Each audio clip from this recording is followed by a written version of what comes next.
मध्य प्रदेश को भारत का tiger state कहा जाता है क्योंकि यहाँ बड़ी संख्या में बाघ, तेंदुए, हिरण, भालू, पक्षी और कई दुर्लभ जीव पाए जाते हैं। लेकिन पिछले कुछ सालों से बदलते मौसम ने सिर्फ इंसानों को ही नहीं बल्कि जानवरों और पक्षियों के जीवन को भी गहराई से प्रभावित करना शुरू कर दिया है। तेज होती गर्मी, अनियमित बारिश, अचानक आंधी तूफान और जल स्रोत का सूखना, ये सभी बदलाव वन जीवों के लिए गंभीर खतरा बनते जा रहे हैं। मौसम विभाग के अनुसार अप्रैल 2026 में मध्य प्रदेश के कई जिलों में तापमान 40 से 42 डिग्री सेल्सियस तक पहुंच गया, जबकि दक्षिणी जिलों में हीट वेव की चेतावनी भी जारी की गई है। रतलाम, धार और खरगोन जैसे क्षेत्रों में तापमान 40 डिग्री के ऊपर दर्ज किया गया। जंगलों में रहने वाले जानवर प्राकृतिक रूप से मौसम के अनुसार खुद को ढालते हैं, लेकिन जब तापमान लगातार समान से अधिक रहने लगे तो उनके लिए जीवित रहना थोड़ा मुश्किल हो जाता है। गर्मी बढ़ने से तालाब, झरने और छोटे जल स्रोत जल्दी सूख जाते हैं। ऐसे में जंगली जानवर पानी की तलाश में गाँव की ओर आने लगते हैं। वहीं पक्षियों के घोंसले और अंडे तेज गर्मी से प्रभावित होते हैं। छोटे जीव जैसे खरगोश और कीड़े मकोड़े तेजी से मरने लगते हैं।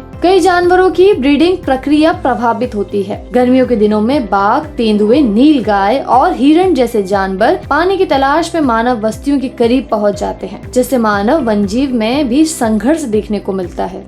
पहले जहां मानसून का समय लगभग तय रहता था, अब वही बारिश कभी बहुत ज्यादा तो कभी बहुत कम हो रही है। कई बार ओलावृष्टि और बेमौसम बारिश भी देखने को मिलती है। इसका असर पक्षियों के प्रजनन चक्र पर पड़ता है। घास और वनस्पतियों की वृद्धि प्रभावित होती है। शाकाहारी जानवरों को भोजन की कमी होती है। जंगलों में आग लगने का खतरा भी बढ़ जाता है। बारिश की कमी से जंगलों की हरियाली घटती है, जिसका सीधा असर पूरी फूड चेन पर पड़ता है। गोरैया, तोता, मोर, उल्लू, गिद्ध और कई प्रवासी पक्षी बदलते मौसम में सबसे ज्यादा प्रभावित होते हैं। इसका कारण पेड़ों की कटाई, बदलता शहरीकरण, जल स्रोतों की कमी और तापमान में असमान वृद्धि है। गर्मी के मौसम में कई पक्षी प्यास और हीट स्ट्रोक के कारण मर जाते हैं। शहरों में छतों पर पानी रखने की अपील इसीलिए की जाती है। भीषण गर्मी और सूखे के कारण जंगलों में आग लगने की घटनाएं बढ़ रही हैं। इससे न सिर्फ पेड़ पौधे नष्ट होते हैं बल्कि हजारों छोटे जीव, घोंसले और वन प्राणियों का जीवन भी खतरे में पड़ जाता है। स्थिति की गंभीरता को देखते हुए मध्य प्रदेश सरकार ने हीट वेव यानी लू को प्राकृतिक आपदा की श्रेणी में शामिल किया है। इससे स्पष्ट होता है कि बढ़ती गर्मी अब सिर्फ मौसमी बदलाव नहीं बल्कि गंभीर आपदा का रूप ले चुकी है। विशेषज्ञों का मानना है कि यदि अभी से कोई ठोस कदम नहीं उठाए गए